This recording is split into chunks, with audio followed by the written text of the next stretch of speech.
basically then Noah opens the ark, and then only then in the second month of that year the earth was fully dried. So this was a heck of a long time. Then God tells Noah, go forth from the ark, and everyone kind of go out, and Noah built an altar to Hashem. He offers burnt offerings on the altar. Hashem smells the pleasant aroma and says, I will not continue to curse again the ground because of man, because basically man, the imagery of man's heart is evil from his youth. Nor will I continue to smite every living being as I have done continuously all the days of the earth, seed time and harvest, cold and heat, summer and winter, day and night shall not cease. So also what's interesting is, are you familiar with the axial rotation of the earth? Basically, the fact that the earth is slightly tilted is what gives us the seasons. Okay, fine. Okay. And part of that hydro theory is that like the rush of water, like the earth was kind of knocked out, so it like was straight at a point and then it moved. And was the earth ever not in axial tilt? Okay. No, the earth was not always without axial tilt. Not always without. AR. Stupid. Oh, wait, here we go. Fluctuations. This tilt is not fixed. It varies cyclically over tens of thousands of years. This tilt is what causes the seasons.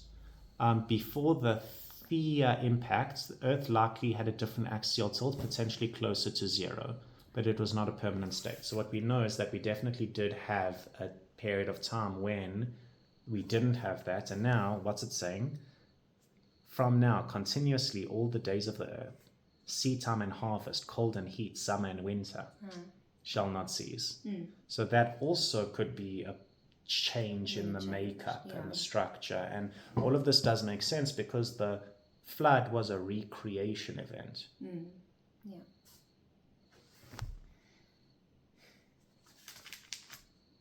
Just feeling bad every time.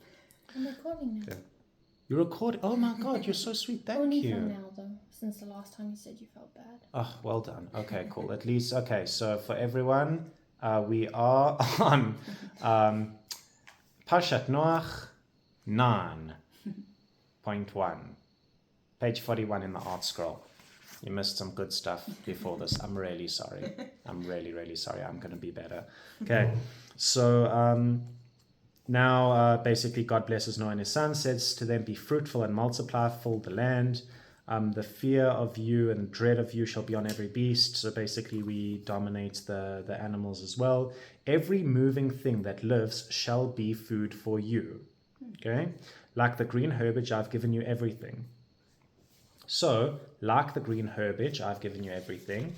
That was, Adam's story. Adam's story was everything that in the garden you can eat. Now we're given the dispensation to be able to eat animals, to be able to eat meat.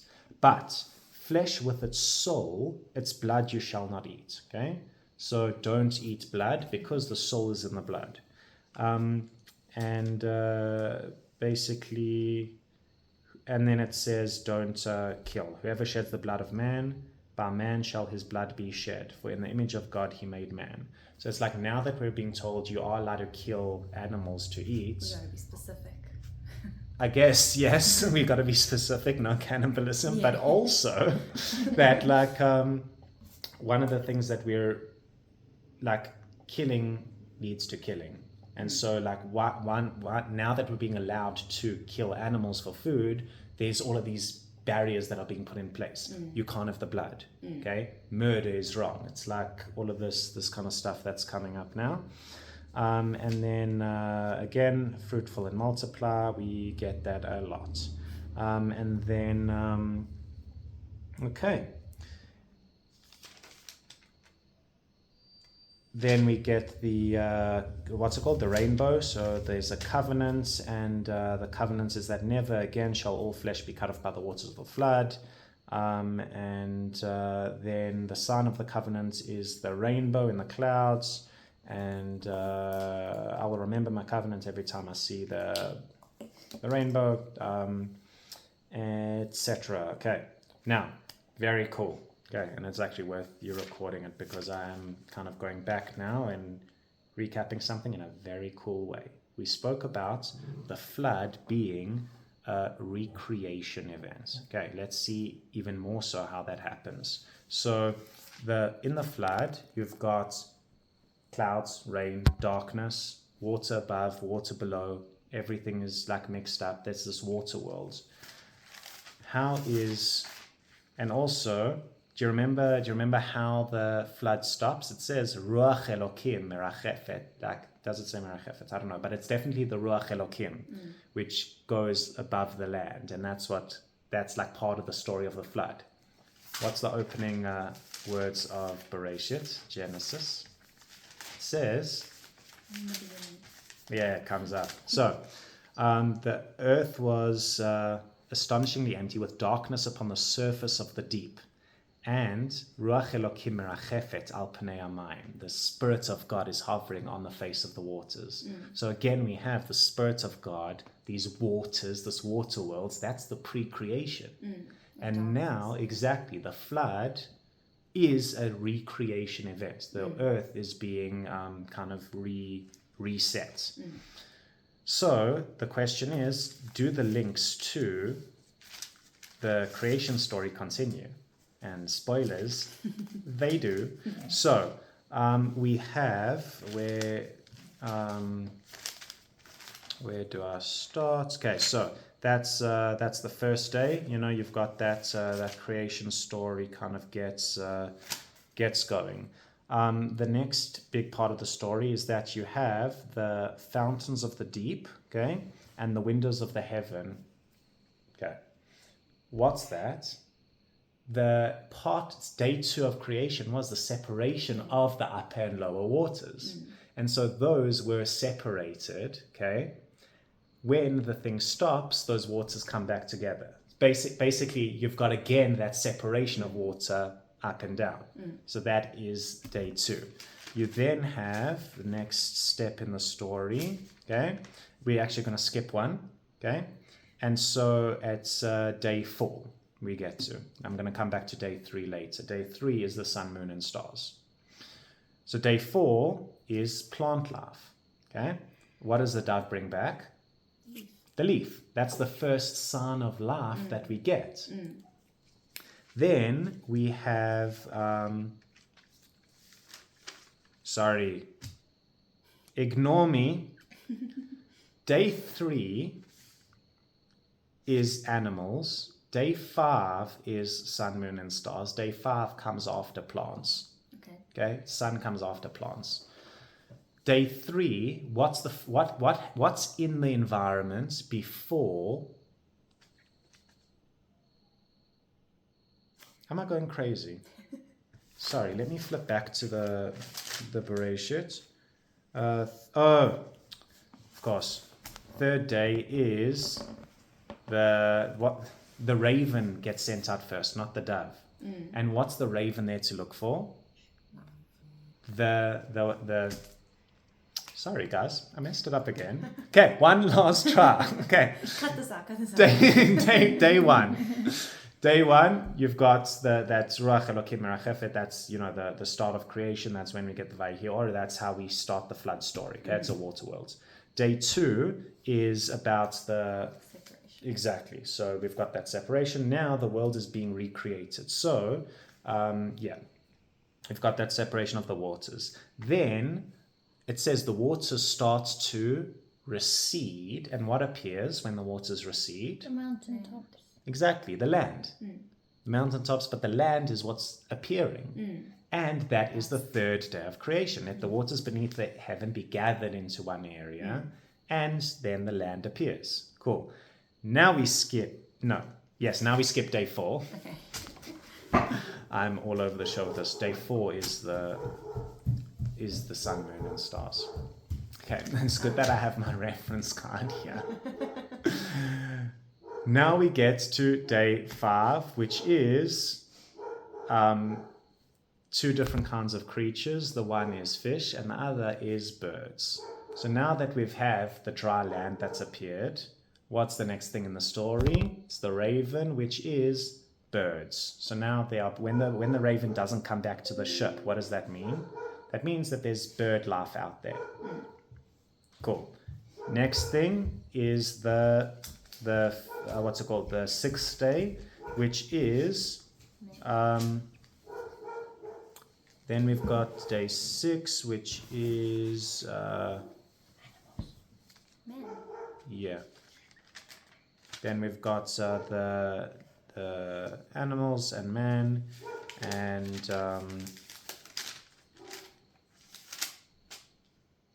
Where were the trees? Day 6 is beast third and man, day, yeah. animals and man.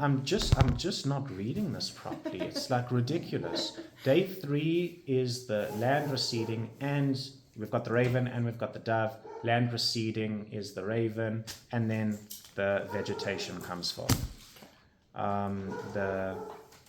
That's part of day 3, and then we get, yes, day 6 is man and animal, and what is the last thing to leave the ark? The men and the animals. So actually, if you So they're not didn't on pay there. too close attention to what I said, because that just would have confused you, what we get is a perfect order of creation where we have the water world, we have the separation of waters, we have the earth receding, we have and dry land appearing, we have plant life, we then have what's it called, birds in the environment, then we have birds in the environment, and we have the people and the great. Very Sun happy. and the moon and the stars. Now the sun and the moon and the stars. What was actually being reset? The earth. It says, if you take a look at the way that the prelude to Noah's story starts, it says that Earth is evil. exactly. Was it? The land. Yeah. It says that the land itself is evil, almost like the land itself is the problem. And we do know that, Hashem created and destroyed worlds before this one. So it's almost like there was a problem with the world, with the setup. We also know that Hashem's relationship with the world was different. You've got in the creation story, it starts off, we have Elohim, judgment, okay? Justice, strict justice. In terms of strict justice, which of us would really be here? And that is what we see leads to, flood story, okay? That idea of, strict justice, and then Hashem almost tempers it at the end and says, I'm not doing that again. Clearly, the world can't survive in that state. We then have Hashem Elohim, Hashem Elohim, which is Hashem's justice tempered by Elohim, the justice tempered by mercy, the Hashem side. And then when man starts coming into the story, we get Hashem. And we see that kind of transition. So this is also another story of transition. And yeah, that's basically just a really cool way of seeing the whole creation story happening again in the story of the flood. Then we have some pretty funky stories. So basically, Noah goes out and he has his 3 sons that also come, Shem, Ham, and Yafet. It says Ham was the father of Canaan. And why does it mention that? Because Canaan is a character that appears in the very next story.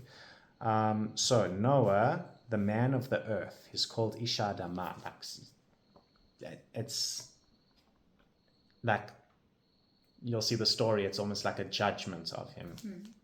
So he debased himself and planted a vineyard. So the first thing that we hear about him doing when he comes out, besides for does give the sacrifices, right? But he then plants a vineyard and he drinks the wine, became drunk, and uncovered himself within his tent. Ham, the father of Canaan, saw his father's nakedness and told his 2 brothers outside. Shem and Yafet took a garment, laid it upon their shoulders. They walked backwards. So basically, one brother seeing him naked, the other two brothers walking backwards. Don't look. Cover him with a blanket, and their faces were turned away. Noah awoke from his wine and realized what his small son had done to him. And he said, "Cursed is Canaan, a slave of slaves he shall be to his brothers." So this is quite a hectic line. Specifically, the story here, it says that clearly something happens to Noah. The Midrash talks about him being one of the things he was castrated or whatever it was very, very not good. This is a unpleasant story. And that's also why it says small son, because I don't think he was actually the youngest. It was exactly, yeah. So now, may God extend. Cursed is Canaan, a slave of slaves he shall be to his brothers. And he said, "Blessed is Hashem, the God of Shem. Let Canaan be a slave to them." Okay. May God extend Yafet, but he will dwell in the tents of Shem. May Canaan be a slave to them. Okay, so this is what Noah is saying. This is the curse that he's putting out.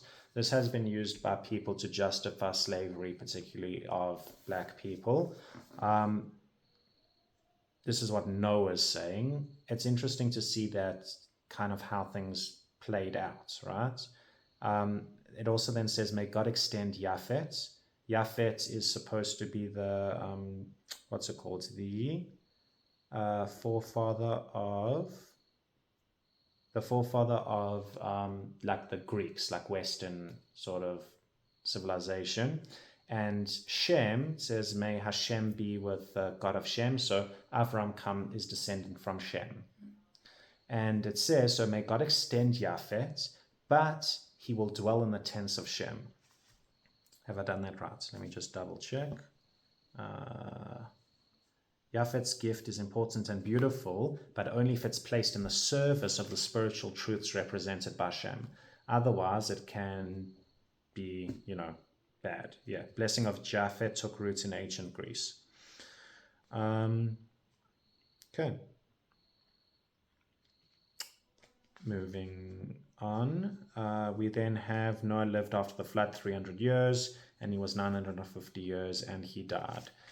Which is, also interesting. Like Adam was, 1,000 years old, and it was, okay, there's punishments now, and days are going to be cut short, but like 10 generations later, and he's living, almost 1,000 years. So there's definitely something up with the dates and with the numbers. And then it says, these are the descendants of the sons of Noah, Shem, Ham, and Yafet, and the sons that were born to them after the flood. So we get the sons of Yafet, and it goes Gomer, Magog. Okay, that's an interesting one because the final war, Messianic war, is Gog and Magog. And then there's a whole bunch. One of them is Tiras, which is Ras. Which is? So that Ras. Oh. Tiras is Ras. Oh, damn. I need to Google it. Orez is Ras. Tiras is? What is Tiras? It's not Ras. Corn. Thank you. Tiras is corn. Okay, not Ras. Corn is a descendant. It's corn. Corn. Okay, then we have the sons of Yav. Okay, and it basically just lists a whole bunch, and it says now, from these, the islands of the nations were separated in their lands, each according to its language, by their families in their nations. Okay, this is where we get the idea of the 70 nations. Okay, so there were 70 members of the Sanhedrin. There's then they were supposed to speak the 70 languages of the 70 nations. So that's kind of the origin of that. And you can see there is a whole graph. That's gonna, no one's gonna see that, but yeah, it's oh, of course, because the camera's there. No, but Also the Zoom peeps. Also the Zoom peeps. Okay, see if it's still recording. This is ridiculous. Okay. Then, the sons of Cush, Seba. Okay, we get all of them. Then it says Nimrod. Okay. Cush begot Nimrod. He was the first to be a mighty man on earth. He was a mighty hunter before Hashem. Therefore it was said, like Nimrod, a mighty hunter before Hashem. The beginning of his kingdom was Bavel, Erech, Akkad. So it's interesting. It goes on this whole like tangent about Nimrod, which is quite interesting. And then we have Mitzrayim. Okay, that's Egypt, and then you have all of the other ones, and Canaan, and it talks about a whole bunch of stuff. The Canaanite boundary extended from Zidon, going towards Gerar, as far as Gaza, going towards Sodom. Okay. And then we have Shem. Okay, and then we have from Shem, it says we have Eber, and Eber was, and basically now we're going to get this is the son of, this is the son of, this is the son of. Okay. The whole earth was of one language and of one common purpose. So we get right at the end of Parshat Noach the story of the Tower of Babel. So you can kind of see we have the whole earth was one language. This is the flood. Everyone settled, all of the people in their lands. Then they migrated, which is also interesting because it talks about Nimrod, right? So there's an idea that those great, like the ziggurats, I don't know, pyramid type structures that were in Babylon, that's the Tower of Babel. That's the idea. There's also some really trippy stuff about it being like a space land, like something to launch a spacecraft. Okay, so anyway, it says they migrated from the east. They found a valley in the land of Shinar and settled there. Okay, and that's part of like this idea is that if you're building a platform to try and reach the sky, literally, then the last place you'd build it is in a valley. Yeah. Okay. And they said to another, "Come, let us make bricks and burn them in fire." And the bricks served them as stone. Okay. Basically, now they've developed these fired bricks, which are a lot stronger, which is allowing them to build the structure. "Come, let us build us a city and a tower with its top in the heavens. Let us make a name for ourselves, lest we be dispersed across the whole earth." And the interesting thing is that what then happens, they get dispersed because of trying to build the tower. So What do they mean they're trying to make a name for themselves? I thought they were trying to reach God. So that's exactly that thing. Basically, so there's new technology, right? That's what kicks this whole process off. So it's talking here about this new technology, which is this fired bricks.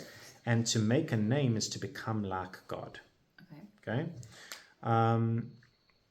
So, and what we see here is that, so plan A was the original story, Adam. Plan A is, what's it called? Hashem having a really strong hand. Okay? Which leads to the flood, wipeout, restart. So that's plan A. Plan B is they're left to their own devices, which leads to rebellion. That's the next story. It's Tower of Babel. They're left to do what they want, and they don't end up choosing God. So we then are led to plan C. Humanity needs help to make their way back. And that's why this is the prelude to Avram. Okay, that's the Jewish mission. Where the whole point is that God, remember, Bereshit doesn't start with the story of Jews.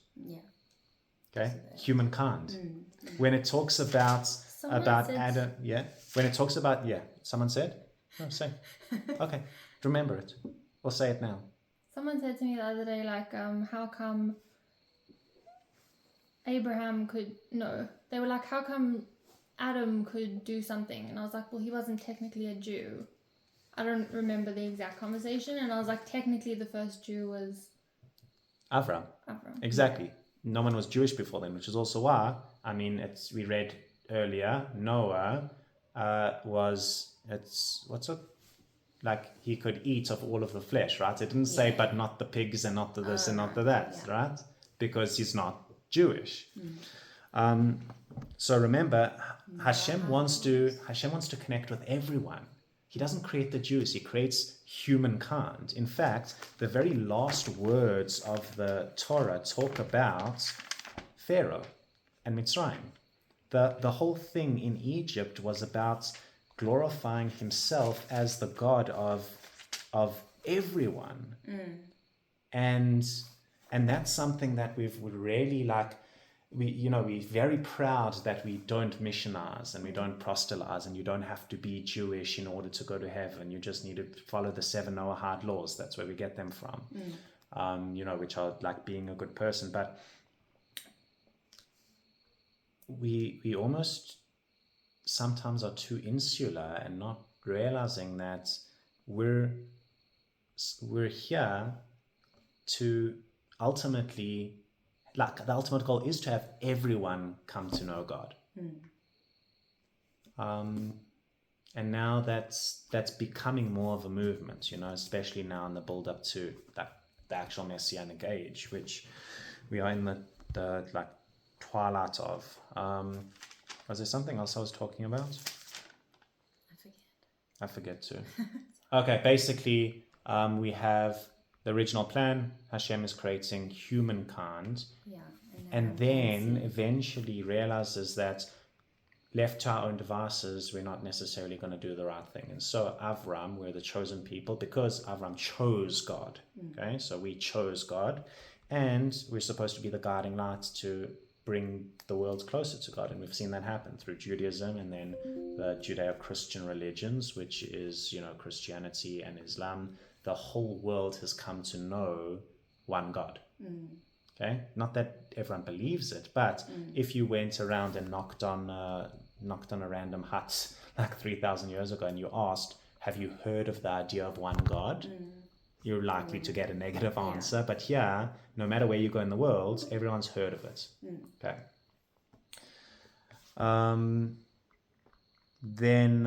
so basically what we get here is the prologue. We get here, this is the reason why we have Avram. This is the background to the story. The rest of the book of Bereshit is about the family. And it's about getting to like this family, which then becomes the nation, which then it's like this evolution, which is really cool. Basically, Avram is leading humanity back to God, and as the children of Avram, that's what we're supposed to do.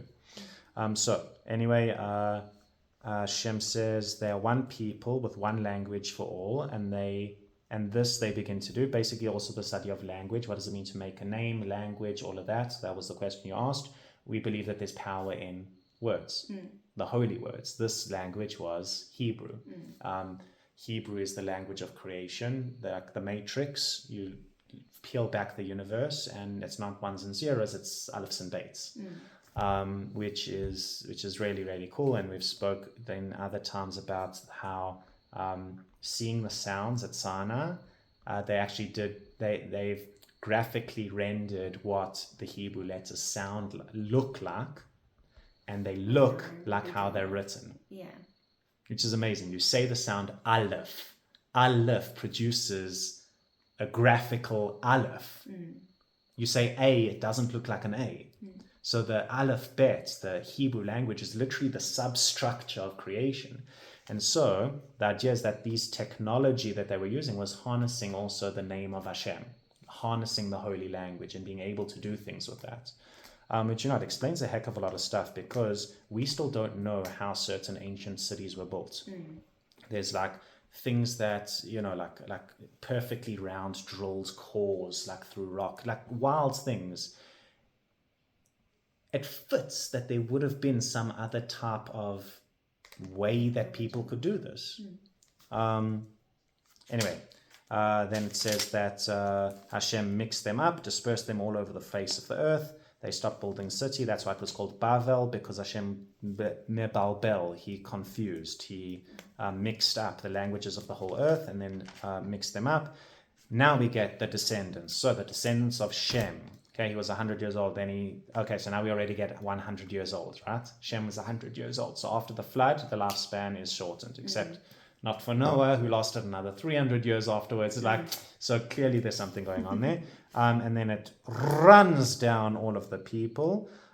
We then have, we get to Terach, who begot Avram, Nachor, and Haran. So Avram has these two brothers. These are the chronicles of Terach. Terach begot Avram, Nachor, and Haran. Haran begot Lot. Say that 3 times fast. And Lot, so here's the famous Lot. It's going to come up a lot. Then Haran dies. Okay, so that's the one side of the family. That's where we get Lot. So Lot is Avram's cousin. No, nephew.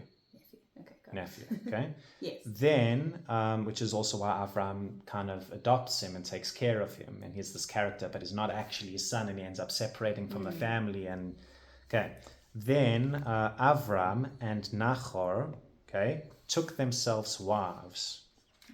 The name of Avram's wife was Sarai, and the name of Nachor's wife was Milcah, the daughter of Haran. Okay, so who are they marrying? Okay.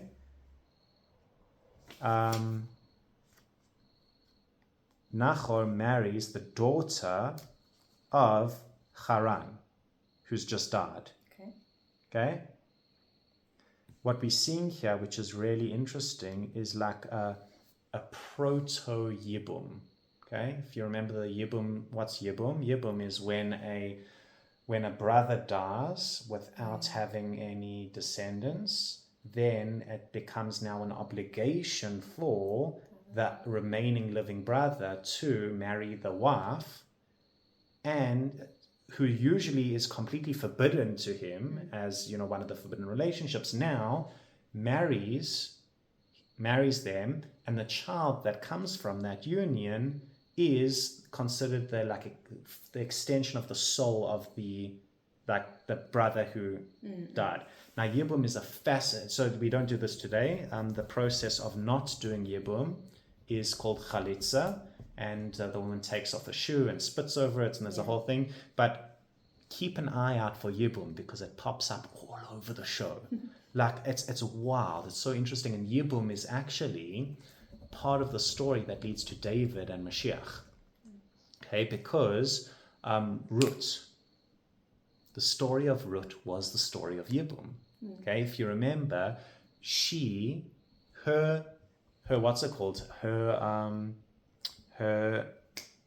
husband dies, and she sticks with Sarai.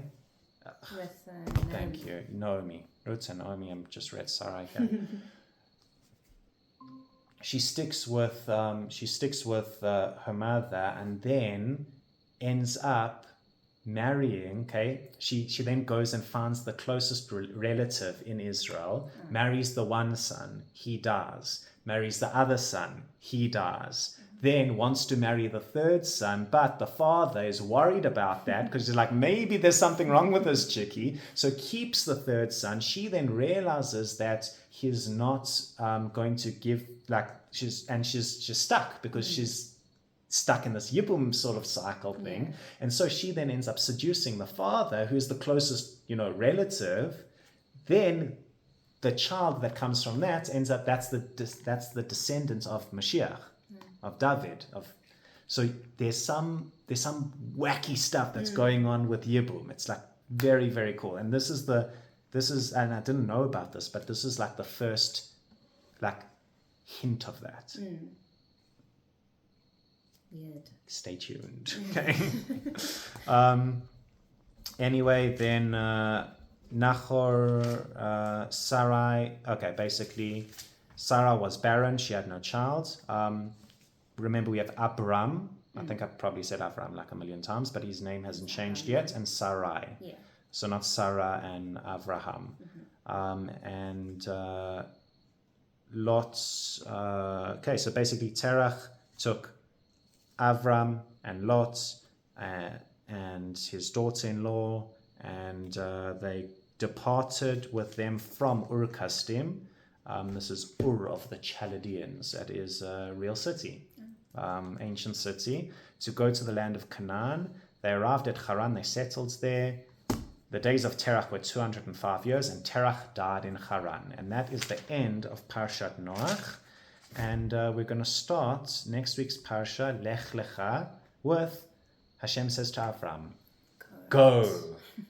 And we're at the end of the prelude. It took us 2 parashas to get the backstory, to understand why we're here, to understand what the reason for Avram even is. And now we're going to get the family. Cool. And that is half of this week's Parshat Noach.